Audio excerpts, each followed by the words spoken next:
Most container gardens are built on a lie. Not an intentional one, but a lie that the nursery industry profits from every single spring without ever explicitly stating it.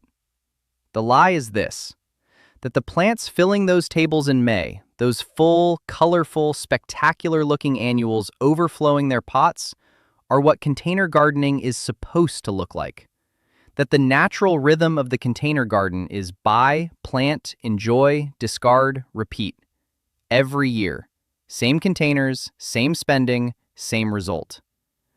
What most container gardeners never get told is that perennials, the right ones, chosen specifically for container performance, do the opposite of that. They don't decline at the end of the season and require replacement. They go dormant, rebuild, and return in spring with more root mass than the year before, more vigor than the year before, more flowers, more foliage, more presence than the year before. The container garden built on perennials compounds in beauty with every passing season, instead of resetting to zero every autumn. And then there is the maintenance question. Because the other promise that most container gardening content makes, the one about how rewarding it is to tend your pots every morning, to deadhead and water and feed and fuss, is a promise that works for gardeners with unlimited time and genuine enthusiasm for that level of daily involvement. For everyone else, it is a description of a hobby that sounds exhausting before it even begins. The 15 perennials on today's list were chosen specifically because they don't ask for that. Once established in the right container with the right conditions, they manage themselves. They return on their own schedule. They build their own presence. They handle the heat waves, the missed waterings, the weeks when life intervenes and the containers get ignored. And every single one of them comes back in spring already ahead of where it was the previous year.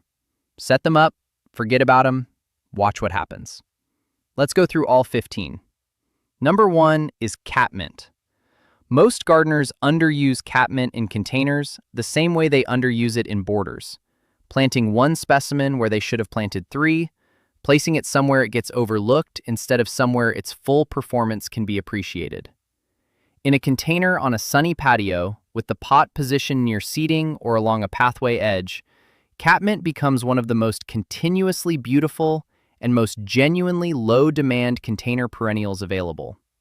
The lavender-blue flower clouds that begin in late May in most American climates run through June in a flush so generous that the silvery foliage beneath them nearly disappears. That first flush is the signal for the one intervention this plant asks for. Cut it back by a third, right after the flush peaks. 5 minutes. A single cut.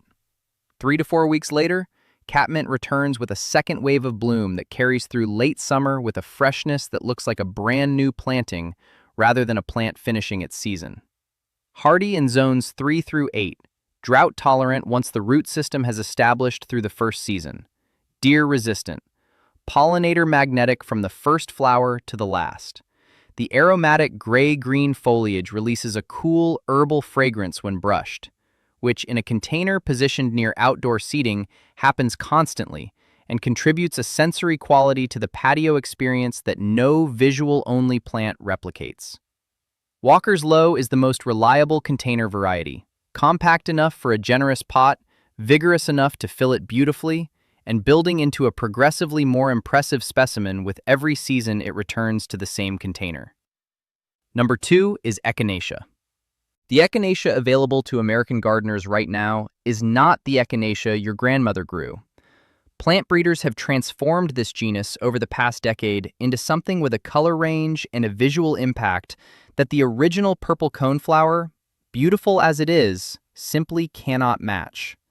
Salmon, deep red, golden yellow, creamy white, rich magenta, and bicolor combinations that look like they belong in a painting rather than a pot. In a container, Echinacea's deep taproot behavior becomes particularly valuable. That thick, carrot-like root penetrates to the bottom of the container volume, storing water and nutrients in a biological reserve that sustains the plant through the dry spells that container life inevitably produces. A well-established container echinacea that misses several waterings does not collapse. The taproot is drawing on reserves while the plant continues performing above ground with an equanimity that most other container perennials cannot match. Hardy in zones 3 through 9. No deadheading required for continued bloom production. The plant self-manages its bloom cycle with the same reliability that made the native species a prairie staple for thousands of years before anyone put it in a pot. When the flowers finally finish, leave the seed heads standing. Goldfinches and chickadees feed on them through winter, extending the container's ecological contribution into the coldest months. For southern gardeners in zones 7 through 9, afternoon shade protection during the most intense summer heat preserves both the color and the longevity of the bloom display. That single adjustment transforms an adequate container performance into an excellent one.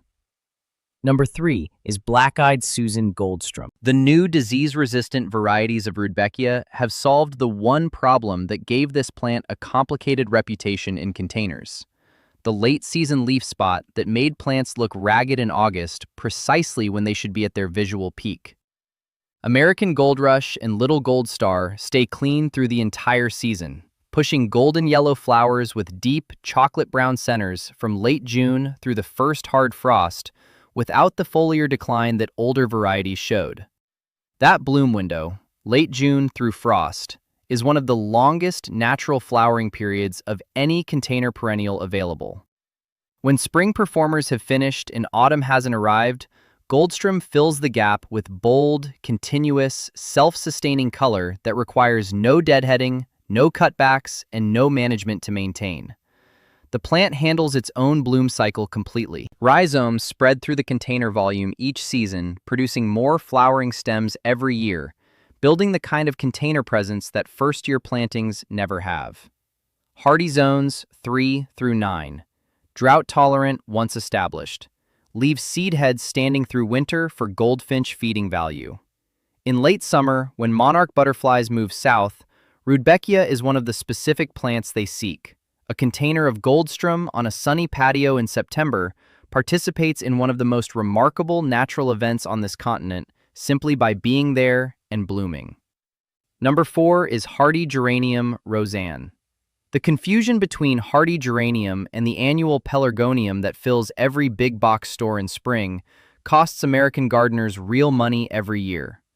The pelargonium dies at first frost and needs replacing annually. Hardy geranium, the true crane's bill, returns every year, spreads steadily, and builds into an increasingly productive container plant without being asked. Roseanne specifically is the variety that belongs in containers. Vivid blue-violet flowers with a white center, blooming from April through September with a consistency that no other hardy geranium variety on the U.S. market matches. Full sun to partial shade. Well-draining container mix. Virtually no maintenance beyond a light trim after the main summer flush that triggers a fresh flush of both foliage and bloom within 2 to 3 weeks. In the container context, Roseanne's spreading habit works perfectly. The plant fills the pot surface with its mounding, slightly trailing foliage without ever becoming aggressive, and the continuous flower production across that spreading foliage creates a display of blue-violet color that lasts months rather than weeks.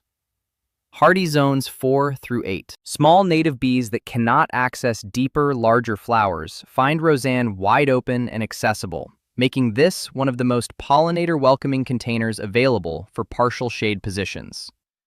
Number 5 is penstemon. Hummingbirds have known about penstemon for centuries.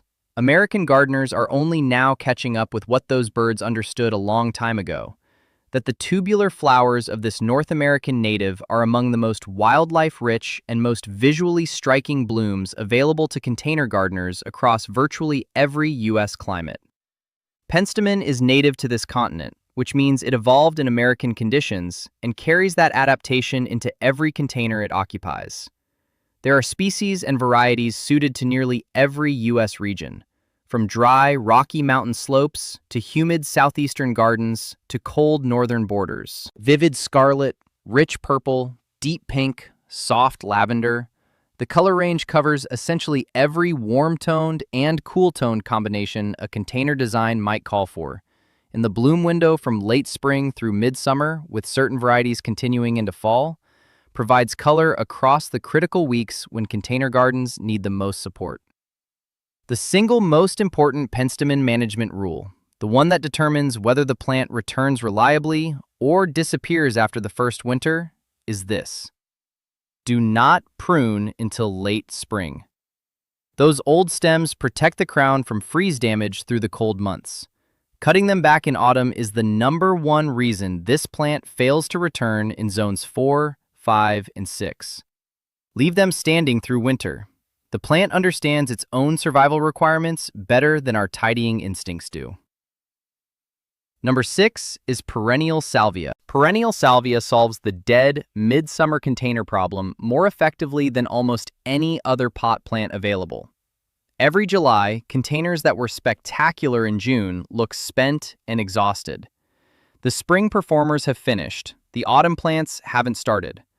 Perennial salvia fills that gap with colors so intense, deep violet, cobalt blue, rich burgundy, that they hold their visual impact through full summer heat when every softer, paler color in the surrounding planting has washed out. Hardy zones 4 through 9. Consistent deadheading of spent spikes, cutting back to the next set of leaves below the finished spike, triggers new stem emergence within 2 weeks and keeps the container producing continuously rather than stalling in seed production. That one management task, taking minutes per plant when done regularly, is the difference between a salvia container that performs through frost and one that finishes in July. For southern gardeners in zones 7 through 9, Amistad and Black and Blue handle heat and humidity better than any other salvia varieties currently on the U.S. market. Place in full sun without compromise. In insufficient light, the structural quality that defines this plant's container appeal simply disappears. Number 7 is coral bells. Coral bells is the only plant on this entire list that earns its container position on every day that it is not blooming, which in a set-and-forget container is exactly the quality you need most. The foliage performs continuously from the moment it emerges in spring through the months when everything around it has gone dormant, in colors so varied and so designed-looking that a well-chosen coral bells variety makes a container look expensive and intentional on foliage alone. Deep burgundy, burnt caramel, lime green, peachy silver, near black. The modern coral bells palette covers more design territory than any other container foliage plant. The delicate flower spikes in coral, pink, or white rise above that foliage from late spring through midsummer, and hummingbirds find them reliably. But remove the flowers entirely, and the container still performs, still draws attention, still contributes the visual richness that makes a patio planting look considered rather than accidental. Hardy zones 4 through 9. The crown expansion that drives coral bells' annual improvement, adding new rosettes each season, producing more leaves and a fuller plant with every passing year, operates quietly and independently without any management input. The one seasonal task worth performing in zones 4 through 6 is checking for frost-heaved crowns in early spring and pressing them firmly back into the container mix. That 5-minute check once a year is the complete maintenance requirement for 12 months of continuous foliage contribution. Number 8 is agastache. Hummingbirds find this plant before you have finished planting it. That is not an exaggeration. Push a few agastache into a container on a Saturday morning, and by Sunday afternoon, something with wings will have already located it. That is what happens in yards across this country every summer when this plant hits its bloom stride. And in a container positioned near outdoor seating, that hummingbird activity becomes one of the most genuinely rewarding daily garden experiences available. Agastache blooms from midsummer through hard frost, one of the strongest late-season performances of any container perennial. When everything else in the collection is winding down in August and September, Agastache is at its peak. The summer-long series brings coral, deep magenta, soft peach, and gentle lilac in colors that draw pollinators with a magnetic consistency that nothing else in the late-season container palette matches. Hardy in zones 5 through 10, depending on variety. The one non-negotiable container requirement is sharp drainage. Gritty, lean, fast-draining mix from day one. In heavy, moisture-retentive soil, agastache rots at the crown even within its hardiness zone.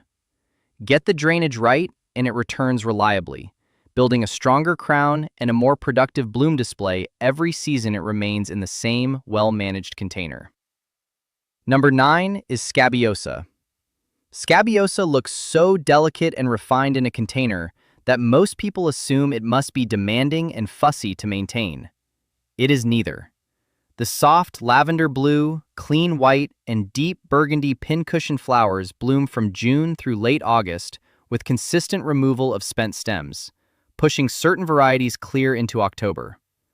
Hardy in zones 3 through 7 with cold hardiness that surprises everyone who assumed delicate appearance meant delicate constitution. It makes exceptional cut flowers. A mature container plant produces stems continuously through summer that last over a week in a vase.